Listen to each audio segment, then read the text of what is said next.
So, Ham, this is the second part to this article on the use of electricity on Shabbat and Yom Tov from the Journal of Halacha and Contemporary Society. So, part one dealt with incandescent lights on Shabbat. So that is something in itself because it's, it heats up the filament and it creates that light. So there's implications to that of heating up the metal filament because there's direct halachic reference to heating metal on Shabbat for various purposes. Okay, so the second section dealt with using electrical appliances other than lights during Shabbat. So this would be like a fan or a refrigerator, something like that. So that was part two. And if you got to this video, I recommend you go to part one. This section is part three, electricity and lights on Yom Tov. And I have to say that this is not a reform or conservative type of article. This article is pulling from poskim who are Orthodox, Ultra-Orthodox, considered, well-respectable rabbis.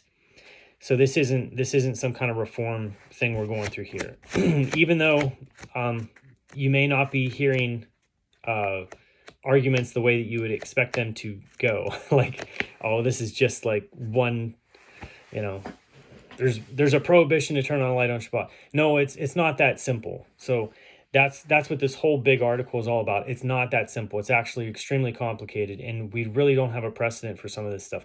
I actually think that we do have precedent that some things that are related to electricity are not mentioned in the Torah and in the Talmud, which I think points in a specific direction. I think points more towards the argument of Rabbi Auerbach. But if you haven't seen the first part, get the first part, get that, read it, understand it. Listen to it, understand it. So again, I'll try and have this article linked in the description if the link is still up, because this is an old article. I printed this back in 2018. But here we go. And I don't remember if I said this or not, but in this video, at least in this video, I hold that, I do not use electricity on Shabbat. I teach my children, our family does not use electricity on Shabbat, aside from the typical use of, Shabbat lights or, other prescribed devices for that reason, like some sort of heating device or whatever that's got Shabbat mode, Yom Tov mode, something like that.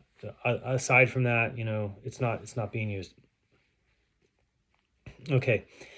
Electricity and lights on Yom Tov, Section 3. So the use of light and electricity on Yom Tov differs significantly from that of Shabbat in one key aspect. On Shabbat, it is prohibited to either start or increase a flame. However, on Yom Tov, it is permitted to add fuel to an already burning flame. For example, while it is prohibited to light a match on Yom Tov, it is permitted to transfer a flame from one candle to another candle. Thus, it is prohibited on Yom Tov, just like on Shabbat, to turn on an incandescent light. Since turning on a light is explained above, halakhically identical to lighting a match. So unlike Shabbat, but by the majority of opinions. Unlike Shabbat, however, it is likely that on Yom Tov this is only rabbinically prohibited, as most authorities maintain that even creating a new flame on Yom Tov is only a rabbinic violation. So too, it is only rabbinically prohibited to turn off a light on Yom Tov. Okay, but I do want to say the idea of turning on an incandescent light on Shabbat is, there is disagreement as to what, it's not unanimous as to what violation you're actually making, but everybody agrees, which I think is also still problematic because we need to be able to agree on what we're actually breaking. What is the halachic mechanism here? Are we breaking this law? Are we breaking this law? And I think that that's important to really define, because otherwise, it's still. This is why it's a very complicated subject. And I believe I said this in the first video, that the technology has changed so fast. The technology that's been applied in residential electronics and stuff like that has also changed really fast. Like originally, they were using DC electric in homes, and then they went to AC, and DC was actually more dangerous and could start fires. And then they went to AC, but they still had different types of wiring and like fuses, maybe no fuses. And then we went to breakers. You have all kinds of different levels of what was used. Because if you use the wrong gauge wire, it's going to heat up, right? But now we have, you got circuits where it's designed not to, it's designed to be able to handle the typical appliances, and you've got power strips and stuff like that. That if it if it gets to a certain temperature, it knows that it's getting to a certain point. It's just going to trip, and it's just not going to let anything go. There's all kinds of safety mechanisms and things. Even space heaters, if it gets too hot, they automatically shut off, and they have to be powered down for a certain period of time before they can go back on. And it's not so clear cut, because now we have like solid state devices where stuff is on all the time. Like you think you turn your phone off, your phone's not off. Your iPhone, whatever, it's actually on. It's just sleeping. Unless it has physical switches, that are connected to the power supply. All this stuff is still on. So, and it's even possible for electronics, even if they're switched off, to still be on, because they have, capacitive resources inside, or even, it doesn't even have to be a capacitor anymore. There's other ways to store energy that are not stored in an electrical component. And there's also devices today, like a fluorescent bulb. It if it's just in a high frequency environment, it can light up. It doesn't have to have a switch at all. It doesn't have to have any wires at all. That's the same thing with RFID tags. RFIDs, some of them have the circuits built into them. They're very low voltage current circuits, where that's how this stuff works. Some of these tags, like in the stores and stuff, whenever you get to the doors, they have a high frequency field that they pass through, and it actually picks up the high frequency, and it changes it from that squiggly pattern that's on these circuits. I wish I had one. I know I have the stuff around it. Normally comes even on like UPS packages, have those labels, have those RFIDs, the radio frequency identification tags. You'll see that little metal squiggly pattern, and basically that stuff can turn on a very low consumption electrical circuit that also transmits a signal back to the system, and it tells it like what's going through that area. They use it for packages. They can even do this on food now. They can literally do it on food, because they can laser trace that pattern, that RFID, because of carbon. So carbon can conduct electricity. So I mean, it is really complicated. This subject is extremely complicated, but again, we're just tackling this, electricity and lights on Yom Tov. This is an old article from 1991. So again, there are a number of authorities, however, who feel that it is permissible to turn on incandescent lights on Yom Tov, not Shabbat. 3 distinct reasons have been given to justify this practice. I'm going to check the notes real quick. I think that's right there. Okay, let's see. Number 1, turning on a light is only indirectly causing the light to go on. This type of indirect action, grama, while generally prohibited on Shabbat, is permitted for rabbinically prohibited actions on Yom Tov. Okay, number 2, the prohibition to create a new flame is only violated by using wood, flint, or matches, which do not directly contribute to ochel nefesh, food for Yom Tov, or which could have been done before Yom Tov. Neither of these are applicable to creating new light or heat through electricity. Reasons 1 and 2 are generally unrelated to our topic, as they address the question from the perspective of laws of Yom Tov and not with any particular insight into the nature of electricity according to halacha. According to these opinions, indirect lighting of flame is permitted on Yom Tov while prohibited on Shabbat, according to those opinions, number 1 and 2. Okay, number 3, turning on an incandescent light actually is equivalent of only transferring a flame and not creating a new light, as the flame already resides in the wires. The flame, I think that's dependent on the idea that electricity is a flame, which is kind of erroneous. This final reason has been generally rejected. So if you look at the Encyclopedia Talmudit, Electricity, 18/179, as it is based on an erroneous understanding of the physical properties of electricity. Okay, and we've covered that. A number of rabbinic authorities, including Rabbi Tzvi Pesach Frank and Rabbi Yechiel Michal Epstein, the author of Aruch HaShulchan, accepted the approach that permitted turning on lights on Yom Tov. However, this is not the approach of most authorities. The consensus of rabbinic authorities maintain that it is prohibited to turn on incandescent lights on Yom Tov.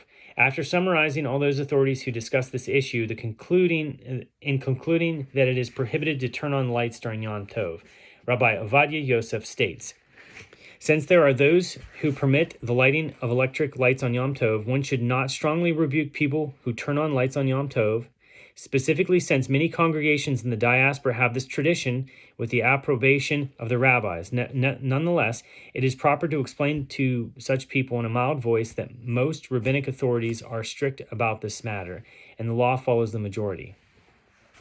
So that's Rabbi Ovadia Yosef. He died a few years ago, not too many. So that's his ruling on that. But that's not like he says, there are many congregations in the diaspora that don't follow that tradition. So it is supported by the fact. This is supported by the fact that of the 6 substantive reasons advanced in part 2 in the previous video for prohibiting the use of electrical appliances on Shabbat, 5 are equally applicable to Yom Tov. Thus, each of the authorities discussed in part 2 who prohibit even electrical appliances without light or heat on Shabbat must maintain that incandescent lights are prohibited on Yom Tov for the same reasons. For example, if switching on a circuit during Shabbat is prohibited because of building, boneh, then turning on such a circuit on Yom Tov is also prohibited. So it's stuff like that. So it also appears that any authority who permits turning on lights on Yom Tov, except perhaps for those who do so based on the indirect causation analysis, see note 55, must agree with the position of Rabbi Auerbach, that there is no halachic obstacle to using electricity when no light and heat are produced. Authorities who permit turning on lights on Yom Tov must have rejected the reasoning of those who forbade activating a circuit based on the prohibition of building, boneh, and finishing a product, makeh b'patish, creating a new electrical flow based on molid, creating something new, or creating sparks, as there is no distinction between Shabbat and Yom Tov for these prohibitions. This analysis would add a large number of eminent decisors to the list of those who agree with Rabbi Auerbach that electricity used solely as a form of mechanical energy is theoretically permitted on Shabbat and actually permitted in cases of great need.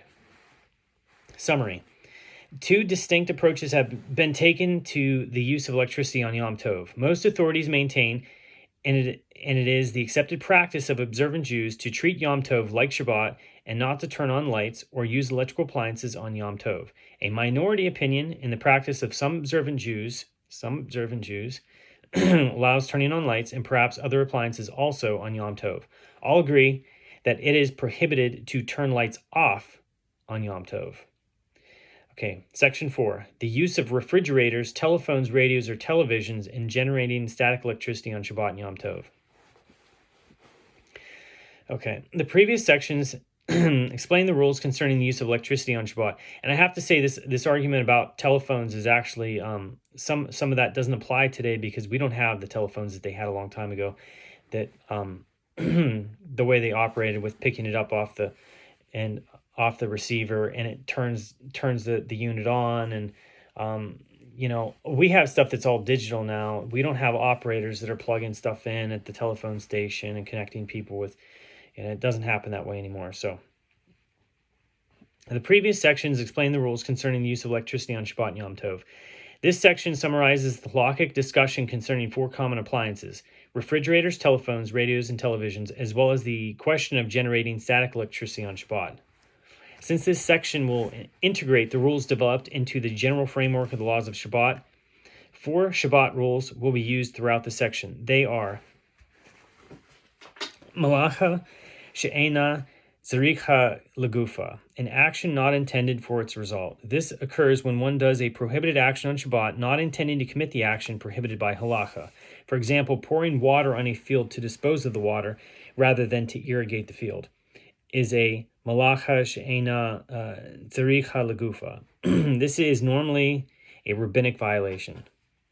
So, pesik resha, undesired act. This occurs when a prohibited act will inevitably indirectly lead to a prohibited act. As an example, the Talmud stated that if one cuts off the head of a chicken on Shabbat to play with the head, even though one does not care if the chicken lives or dies, a biblical violation has occurred, since the action will inevitably lead to killing an animal, which is a biblical prohibition on Shabbat. Number 3, davar she'eno mitkaven, unintended act. This is identical to pesik resha, except that the second act might not occur and is thus permitted.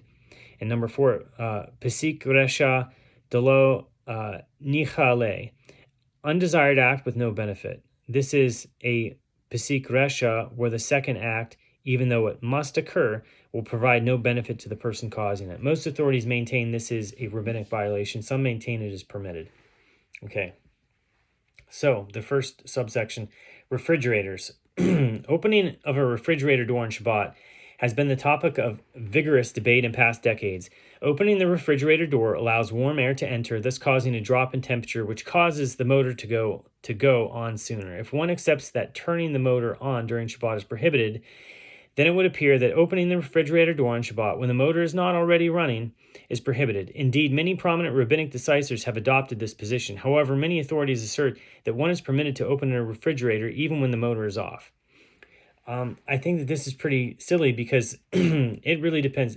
The temperature around your refrigerator affects how much it goes on and off. So it's the wintertime and you open the door to your home, you open a window, something, you're changing that dynamic that's there, and it's going to influence it one way or the other. If it's the summertime and it's hotter, if it's wintertime, if it's colder outside, it's changing the temperature in the room, which changes the temperature of the refrigerator. So even if the door is closed. So I think that that's kind of mute too, because it's just, it's the same thing of doing other actions. Or if more people come into your home and you're in, can you say, well, you can't have visitors on Shabbat because more people in the room, their breath, the heat in their body, they get excited, they dance or something, and it causes the refrigerator to go on. I mean, I think that's silly. The prohibition associated with intentionally starting the motor in the refrigerator must be discussed first.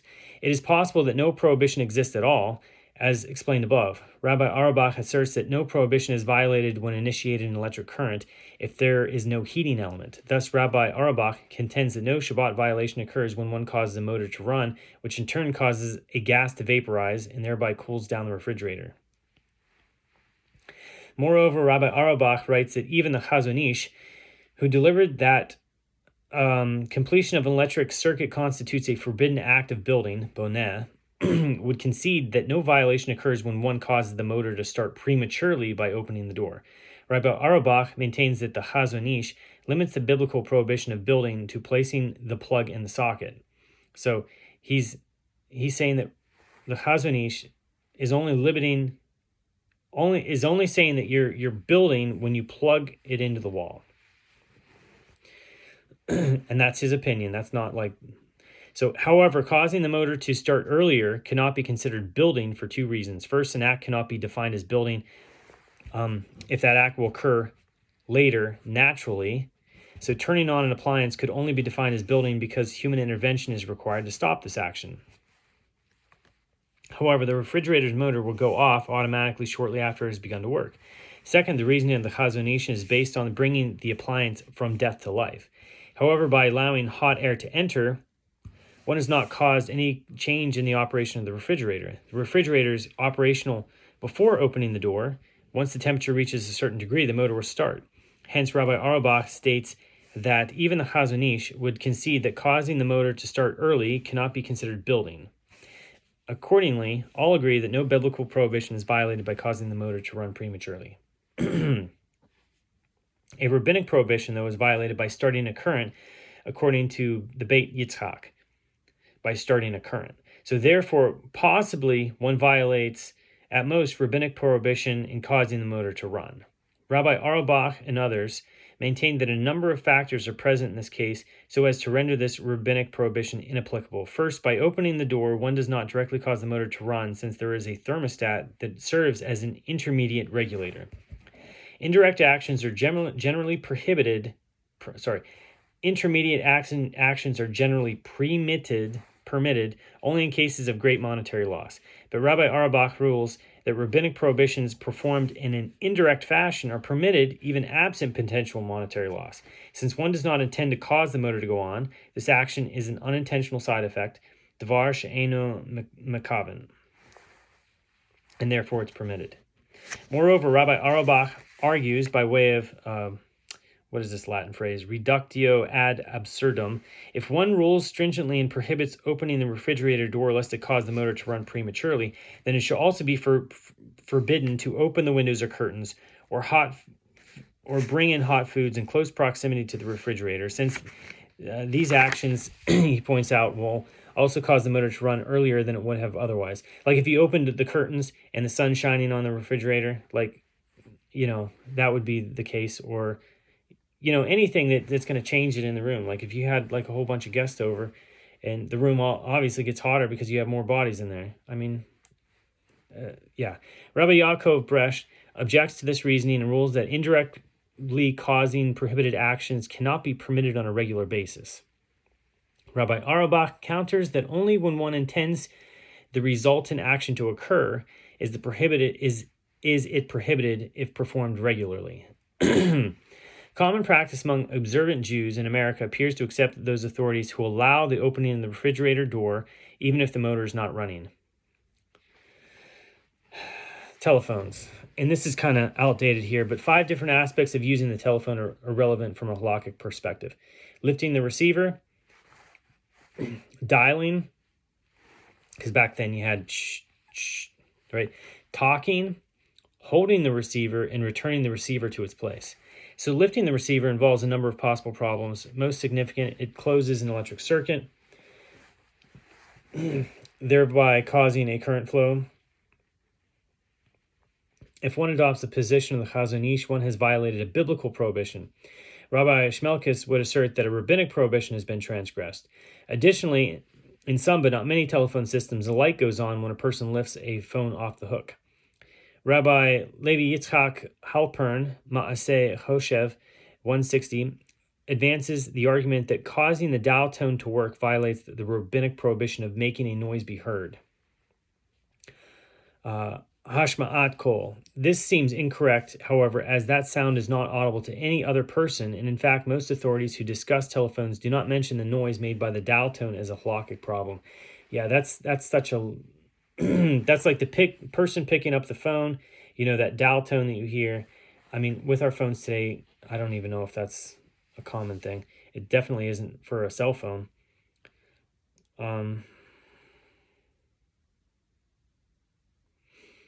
The next area of discussion concerns the prohibitions related to dialing.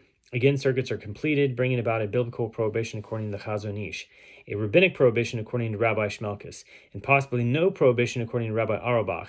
Rabbi Ben-Zion Uziel, Mishpatei Uziel 113, writes that when dialing, one has violated the biblical prohibition of the final blow, makeh b'patish, by turning the telephone into a functional object. Rabbi Ovadia Yosef disagrees because the phone is a fully functional object prior to dialing. Dialing a number is considered to be merely using the phone, not fixing it. Yeah. Rabbi Yitzchak Shmelkis and Rabbi Chaim Ozer Grodzinski assert that since dialing causes a phone to ring, one has violated the rabbinic prohibition of causing noise to be heard. So hashma'at kol. Rabbi Shlomo Zalman Auerbach suggests that since it only indirectly caused the phone to ring, one may be lenient because indirect causation of rabbinic prohibitions is permissible on Shabbat. The next issue is speaking on the telephone.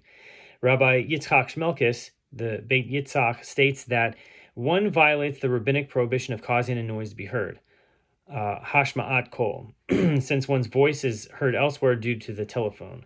Rabbi Auerbach and Rabbi Eliezer Waldenberg, however, disagree in light of Ramo's ruling, like the Ramah, Shulchan Aruch Orach Chaim 338.1, that no prohibition of causing a noise to be heard applies when the sound is created by a human voice. Created by a human voice, but yeah.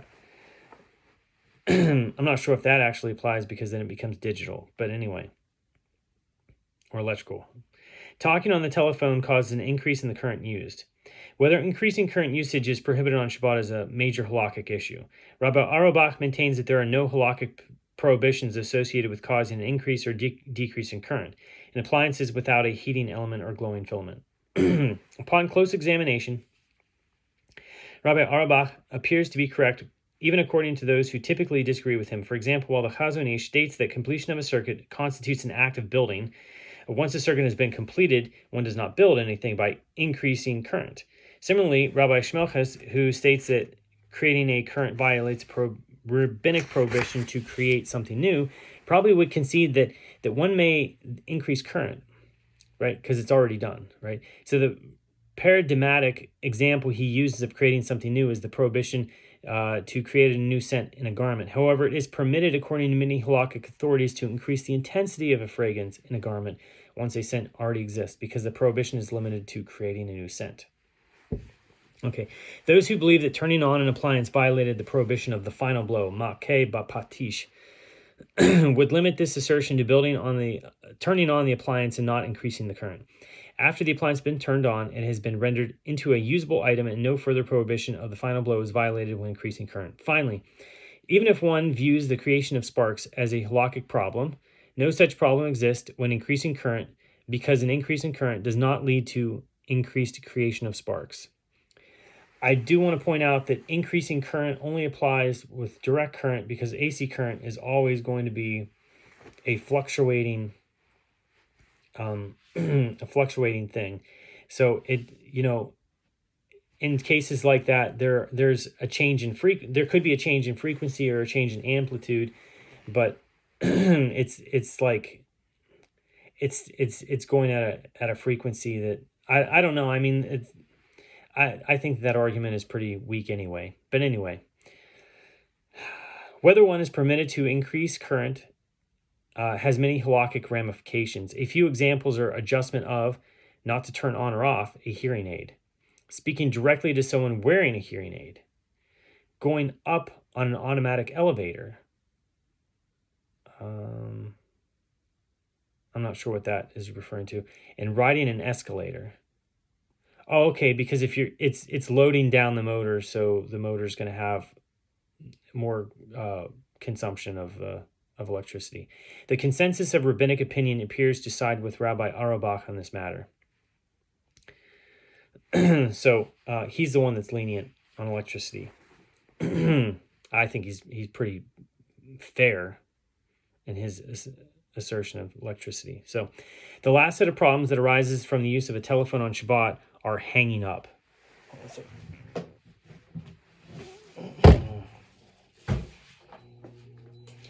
All right. Hanging up and returning the phone to its holder. The Chazon Ish would prohibit these acts since one opens circuits, thereby violating the biblical prohibition of destroying soter, because he says that you're building a circuit when you turn something on, and you're destroying a circuit when you turn something off. As explained above, many authorities disagree with the Chazon Ish's position on this issue. Okay, radios and televisions. Turning on radios or televisions involves completion of a circuit. Current flow, as shown above, involves a biblical prohibition according to the Chazon Ish. He's stringent on electricity, and a rabbinic prohibition according to Rabbi Shmelkis. Since newer radios and televisions do not contain heating elements or glowing filaments, Rabbi Auerbach raises theoretical possibility that turning on the radio per se does not involve any prohibition. And our TVs are even way different than the ones they're talking about back here. As he does not accept either the opinion of the Chazon Ish or Rabbi Shmelkus as correct. However, it is well established that by turning on a radio, one violates the rabbinic prohibition of causing a noise to be heard with an instrument designed for this purpose. Yeah, that seems reasonable. Hashma'at kol al yidei keli hameichad lachach. Thus, even Rabbi Auerbach rules that a rabbinic prohibition is present when one turns on a radio. Whether one may raise the volume on Shabbat depends upon whether one is permitted to increase current flow on Shabbat. However, whether moving the dial from one station to another constitutes a violation of the rabbinic prohibition of making a noise be heard is disputed. Rabbi Waldenberg Tzvi Eliezer believes that a violation takes place because no coherent sounds are heard in between stations. By tuning in the desired station, one has caused noise to be heard which would not have been heard previously. That seems kind of... But anyway, Rabbi Auerbach disagrees because the broadcasters are the ones who create the sound, and only they violate the prohibition of creating a noise to be heard. And then this last section, D, static electricity. Whenever it is permissible to separate clothes on Shabbat or wear clothes on Shabbat, if that action will generate static electricity is a topic that a number of decisors have addressed. If one adopts Rabbi Auerbach's aforementioned lenient ruling regarding the creation of sparks during use of a circuit, one might be lenient in this regard as well. Indeed, Rabbi Auerbach is cited as maintaining that the unintentional creation of static electricity from clothes does not pose a halachic problem. And that's just like a natural process, and it's not something that most people know how to control or that, and it's an environmental thing too. Like sometimes you can't, like if your humidity drops because of different types of heat that people have, if your humidity is extremely low, like maybe below 20%, or maybe it can even get below, even further down, the lower your humidity gets, like in the wintertime, that just is a natural part of walking through your house, you get zapped on all kinds of stuff all over the place, and you really can't do anything about it. Rabbi Eliezer Waldenberg rules leniently in this regard also. Rabbi Waldenberg argues that these sparks last hardly a moment and have no impact whatsoever. In addition, there is no precedent for these sparks in the labor performed during the construction and functioning of the tabernacle, and hence there is no precedent whatsoever to classify the creation of these sparks as forbidden acts of labor. Therefore, he rules that the unintentional creation of static electricity does not pose a halachic problem. At the conclusion of his responsum, Rabbi Waldenberg adds another consideration to be lenient in this regard, that one does not intend to create static electricity. Rabbi AvaTorah Yosef's primary reason to rule leniently in this matter is based on the lack of intent to create the sparks. Rabbi Yosef, or AvaTorah Yosef, writes that unintentional acts from which no benefit is derived are permitted. So Pasik Resha Delo Nichale are permitted if the underlying prohibition is itself only a rabbinic violation. He argues that if a biblical violation would occur, they are prohibited. This leniency is not universally accepted. Okay, summary. The use of specific appliances is enveloped in the controversy of electricity generally. Many authorities permit opening refrigerator doors on Shabbat, whether the motor is on or off. Some permit this only when the motor is on, while most authorities agree that the use of telephones is prohibited on Shabbat. Rabbi Auerbach asserts that it is possible that telephones are not prohibited, while all agree that neither radios nor televisions can be used on Shabbat. There is dispute over the nature of the prohibition. The unintentional generation of static electricity is permitted. The unintentional. So, Section 5, timers on Shabbat and Yom Tov. The use of timers on Shabbat and Yom Tov involve two distinct halachic issues, one of which has been settled and one of which has not. The first is whether it is permitted to set a timer on Friday so that a prohibited action will take place on Shabbat. The second is whether it is permitted to adjust that timer on Shabbat in order to change the time when the action will occur. And that has two facets. Make it happen sooner or make it happen later. Okay, So using timers set on Friday. Setting a timer on Friday so that a prohibited act will occur automatically on Shabbat seems at first glance to be very similar to a well-established halachic rule based on a Talmudic discussion in Shabbat 17b through 18a. The Rambam in Shabbat 3:1 states, "It is permitted to start an action, malacha, on Friday, even though the action is completed on Shabbat, since it is only forbidden to start work on Shabbat. However, when the work is done by itself on Shabbat, it is permitted to benefit from that work."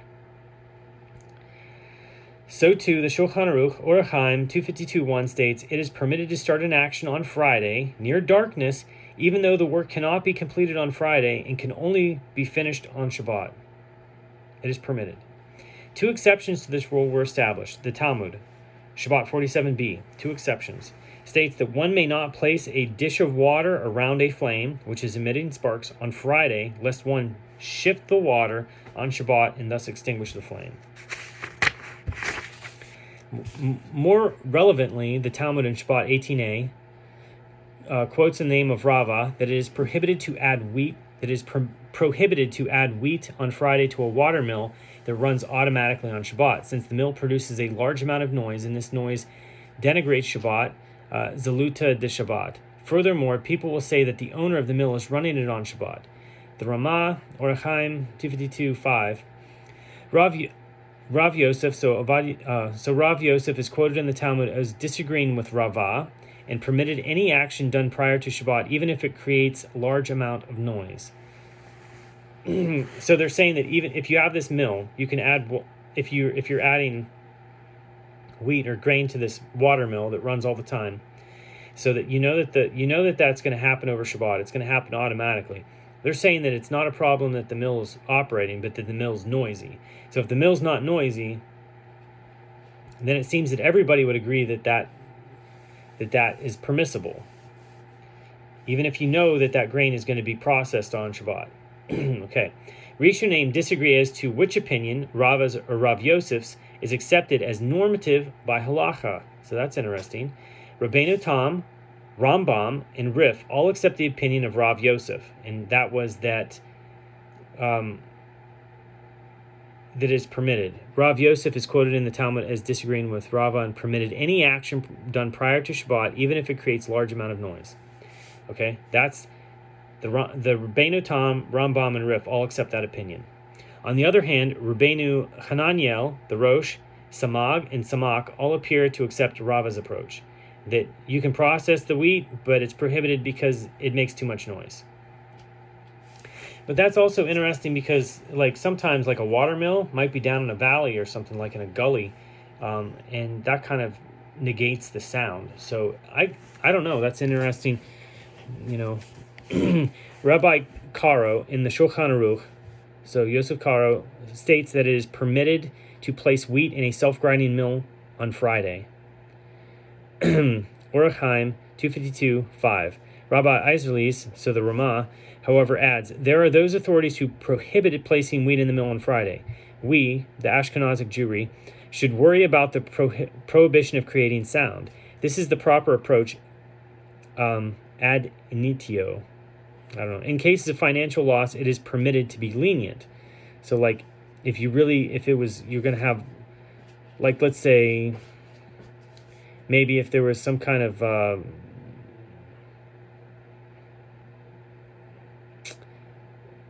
you knew that some storm was coming and that your granary was going to be soaked and your wheat was you're going to lose your crop, and you have to get this done. Otherwise, you're going to lose your crop and you're not going to have money for your year or whatever. You could be lenient in that case, it says. So based on the stricture of the Ramah, there are some who claim that using a timer on Shabbat should be prohibited when it creates audible or visible action. For example, absent some significant need, both Rabbi Feinstein and Rabbi Auerbach agree that this rule prohibits one from playing a radio on Shabbat, even if it is left on for all of Shabbat. So placing a radio on a timer is analogous to putting wheat into a watermill. Both cause noise on Shabbat and arouse suspicion that its owner has violated the laws of Shabbat. Hence, they rule that it is rabbinically prohibited to set a radio on a timer or let it run in the entire Shabbat. Others have advanced different reasons to prohibit timers on Shabbat. Some claim that merely because the Talmud prohibited finishing a prohibited action on Shabbat when it is started on Friday does not mean that a timer which does the entire action on Shabbat is permitted. Others have argued that just as it is forbidden to place a dish of water around a sparkling flame lest one adjust it, so too it is prohibited to use a timer lest one set it on Shabbat. That's kind of silly. But finally, others argue that the only time it is permitted to start an action on Shabbat and finish on Shabbat is when no benefit is derived from the action on Shabbat. However, when a prohibited action is done for the sake of having the product on Shabbat, it is prohibited. I do want to see that note there. Hold on a second. For a discussion of this, see Magen Avraham commenting on Shulchan Aruch. Okay, so Rabbi Feinstein writes that the use of timers to automatically regulate machines to perform work forbidden to Jews on Shabbat is generally forbidden, with the exception of turning lights on and off. He believes that the use of timers would severely disrupt the Shabbat atmosphere, since all of one's work could be performed by machines. Rabbi Feinstein asserts that just as the sages did not want and therefore forbade are asking non-Jews to perform work on our behalf on Shabbat for fear that this would disrupt this Sabbath atmosphere, so too the sages would not want machines to do work on our behalf during Shabbat. Rabbi Feinstein appears to be the lone authority to adopt this approach. So I don't think he's going to get one of Tesla's little robots. All right. The consensus of the Achronim, as well as the accepted practice, is not in harmony with any of the opinions which prohibit timers.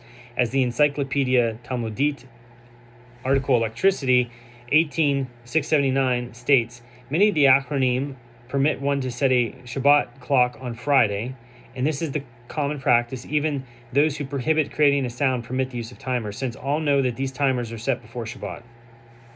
Essentially, since it has become common practice to use timers, there's no appearance of impropriety when timers are used. This approach has been accepted by most contemporary decisors such as Rabbi Waldenberg, Rabbi Bresh, Rabbi Henkin, Rabbi Auerbach, Rabbi Ovadia Yosef, the Chazon Ish, Maharam Sheikh, and many others. Okay, so section B, adjusting timers on Shabbat and Yom Tov. Before discussing whether a substantive prohibition exists to adjust the timer on Shabbat and Yom Tov, it is necessary to address a threshold question: are timers muksa? If timers are muksa, it is obviously prohibited to adjust them. So basically, muksa, like something that you're not allowed to even really touch on Shabbat, because the action of it. That object is basically only related to a violation of Shabbat, like money. If you're playing around with money, you're thinking about the next thing you're going to buy, next thing you know, even if it's kids, it's like they got a quarter and, oh, I'll give you a quarter if you give me that, piece of candy you have, and all of a sudden, so it's muksa.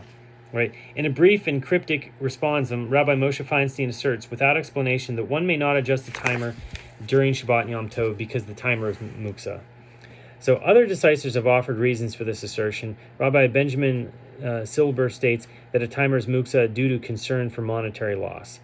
Okay, Rabbi Auerbach and Rabbi Ovadia Yosef disagree and rule that timers are not muksa. They advance a number of reasons, including the argument that the fact that the owner is presently using a timer makes it absurd to state that it is muksa due to concern of monetary loss. This category of muksa is limited to items which are not regularly used and carefully stored and due to concern that the item be damaged. However, one cannot reasonably assert that a timer is withheld from use as it is presently being used. This argument appears to be correct. It is difficult to grasp why a timer should be considered muksa if it is permitted to adjust it on Shabbat. Okay, assuming that timers are not muksa, 4 distinct issues need to be addressed. 1, may one adjust the timer so that the appliance will start earlier than usually intended? So if it's supposed to turn on at noon, if it turns on at 11 a.m., if you adjust it to turn on earlier. This question is dependent upon whether adjusting such a timer involves direct or indirect causation, grama, of the prohibited work. As a general rule, actions done through indirect causation only are on a much lower level of prohibition on Shabbat. In many circumstances, they are completely permitted. The Talmud, Shabbat 120b, states in Deuteronomy 12:4, one may not do any work. However, work done directly is prohibited, but work done indirectly is permitted. So the definition of indirect for the purposes of Shabbat, however, is in dispute. The resolution of this issue resides in a great extent in the harmonization of two apparently contradictory Talmudic texts. In Shabbat 120a, the Mishnah states that it is permitted to place barrels of water in the path of a fire with the intent that the barrels catch fire, burst, and their content extinguish the flames. The Talmud in Shabbat 120b explains that this is an example of indirect causation which is permitted in cases of need. Elsewhere in the Talmud, in Bava Kama 60a, distinguishes between tort law and Shabbat rules by stating that for the purposes of Shabbat rules, one is responsible for indirectly caused activity, but in tort, one is not. For example, the example the Talmud gives is one who is winnowing, separating wheat and chaff on Shabbat, violates the biblical prohibition by throwing the wheat into the air and letting the wind separate the wheat from the chaff. This is prohibited even though it is done indirectly and requires the presence of an additional force, the wind, to complete the action. The question that emerges is, why is the barrel case permitted and the winnowing case forbidden? 3 answers are given. The first answer posits that the critical distinction is the time delay. The barrel case is permitted because the fire will not destroy the barrels until a considerable amount of time has elapsed, whereas the wind separates the wheat and chaff immediately. According to this definition, because there is a clear time delay between the action and the effect, this would be indirect causation. Since actions done via indirect causation are permitted on Shabbat in case of need or in order to facilitate the performance of a mitzvah, a timer set to go on at midday could be adjusted at 9 a.m. so that the appliance would go on at 10 a.m. if this were a case of need or mitzvah. On Yom Tov, indirect causation is permitted, even absent special need, and thus such adjustments are always permitted according to this reasoning. This is the view of Rabbi Ovadia Yosef and others. The second position, that of Rabbi Yosef Soloveitchik and others, states that the critical factor is whether the additional force needed to finish the action is present at the time of human activity. Winnowing the wheat is prohibited only when the wind is blowing at the time that the wheat is thrown into the air. The barrel case is permitted since one is placing the barrels away from the fire. Placing the barrels actually in the fire would be prohibited, since when adjusting a timer, the additional force needed to finish the action, namely the rotation of the dial, is present at the time of human activity. All adjustments that hasten an action are prohibited. Thus, Rabbi Soloveitchik rules that under no circumstances may one adjust the timer so that an appliance will begin to operate earlier than expected. A third view asserts that the critical factor is whether the indirect process used is the normal process. If the indirect process is the normal one, it is prohibited on Shabbat. Otherwise, it is permitted. The barrel case is permitted only because it is not the normal manner to extinguish fire through a time delay. Winnowing, however, is frequently done through wind power. According to this approach, adjusting a timer is prohibited since it was designed to be used in this manner. However, placing ice cubes or hot water on a thermostat to increase the flow of heat or cold air could be permitted since this is an indirect and unusual manner of making the adjustment. May one adjust the timer so that an appliance operates later than originally intended. So move the dial on a timer so that the light set to go on at midday goes on at 2 p.m. Okay. In this type of adjustment, no prohibited act occurs because one merely is maintaining the status quo of no work taking place. Thus, nearly all authorities permit this type of adjustment. However, Rabbi Auerbach cautions that this permissive ruling most likely does not apply to those timers where the timer is adjusted by removing and inserting a peg. So in those timers where the dial is rotated, adjustment to delay current flow is permitted. Okay, number 3. May one adjust the timer so that the electric current is extinguished earlier than expected. So a light on a timer is set to go off at midday, and one wants to move the dial so that turn off the light at 10 a.m. Adjusting a timer to extinguish an appliance prematurely involves the same considerations as adjusting the timer to extend the current flow. According to Rabbi Soloveitchik, definition of indirect causation, such an action is forbidden if one accepts time delay as the critical factor in determining whether an action is a result of direct or indirect action, then in case of need or mitzvah, one may adjust the timer to extinguish current flow earlier than expected. One distinction, though, does exist between causing current to flow or be terminated. When the current flow turns on a light, a biblical violation occurs, whereas terminating a current flow involves at most a rabbinic violation. So Rabbi Auerbach states that since the halacha is unclear as to which definition of indirect causation is correct, one should avoid manipulating a timer to hasten an action which, if prohibited, would be a biblical violation. He does, however, permit the adjusting of timers where only rabbinic prohibitions are present. And number four, one may adjust the timer. So may one adjust the timer so that the electric current is extinguished later than expected. So a light is set to go off at midday, and one wishes to move the dial so that it goes off at 2 p.m. Some authorities maintain that delaying extinguishing a light is forbidden, since it is analogous to adding fuel to a fire, which is a violation of burning, mavir. Most authorities argue that this is incorrect in that it is analogous to shutting a window or so as to prevent the wind from extinguishing a flame. So one is only maintaining the status quo by removing an impediment to its continuation, as in situation 2, moving a dial on a timer so that the light set to go on at midday now goes on at 2 p.m.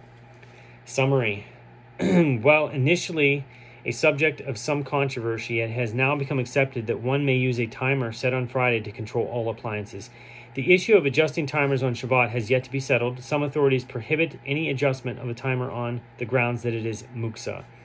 Even if timers are not considered to be muksa, some authorities prohibit adjusting a timer to start or terminate current flow earlier than expected.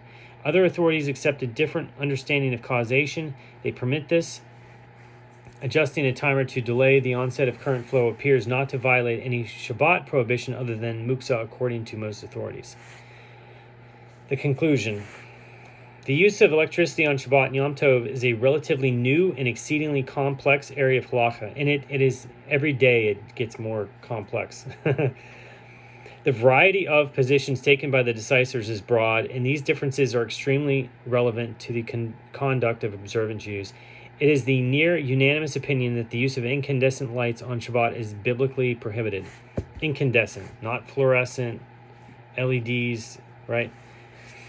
Beyond that, there is little argument. Some authorities maintain that any time a circuit is opened or closed, a biblical violation occurs. Other authorities insist that the use of electricity absent lights is only a rabbinic prohibition, which means that it's still prohibited. Still, other authorities accept that, in theory, the use of electricity without the prohibition of light or heat is permitted, although even those authorities admit that such conduct is prohibited, absent great need because of tradition. Okay, the variety of grounds prohibiting the use of electricity is reflected in discussion of specific appliances. Many authorities permit opening a refrigerator door on Shabbat even if the motor is off. Some do not. While all concede that the radio and television cannot be used on Shabbat and Yom Tov, the nature of the prohibition is in dispute. So too, all but Rabbi Auerbach concede that a telephone cannot be used on Shabbat, even if he prohibits it absent great need. However, there is no consensus as to the source of the prohibition, and that actually is problematic. The use of timers is equally in dispute. While nearly all concede that timers may be set on Friday to work on Shabbat, adjusting such timers on Shabbat and Yom Tov is still in dispute. So, this would be a great video for comments. So if you have comments on this, go for it. But, yeah, electricity. It is this massive dispute of all of this and not having a good understanding of like a good consensus as to what prohibitions are being violated is a result of our exile, of Galut Judaism. So that, and it fuels the fire. It still fuels the fire. Baseless hatred. This person hates him because he wants to open his refrigerator on Shabbat. And this guy hates him because he can open his refrigerator on Shabbat in the United States. You know, it's. I'm not saying that people hate each other for that, but it's just. It's a charged issue. It completely is a charged issue, and it's actually become a very divisive point between observant and secular Jews. So it could be a uniting point, So hopefully in the future, if we get a Sanhedrin or something like that, that this would be settled, and it would be settled in such a way that, it brings unity rather than division. And that can be handled halachically. It doesn't have to be. But anyway, thanks for watching.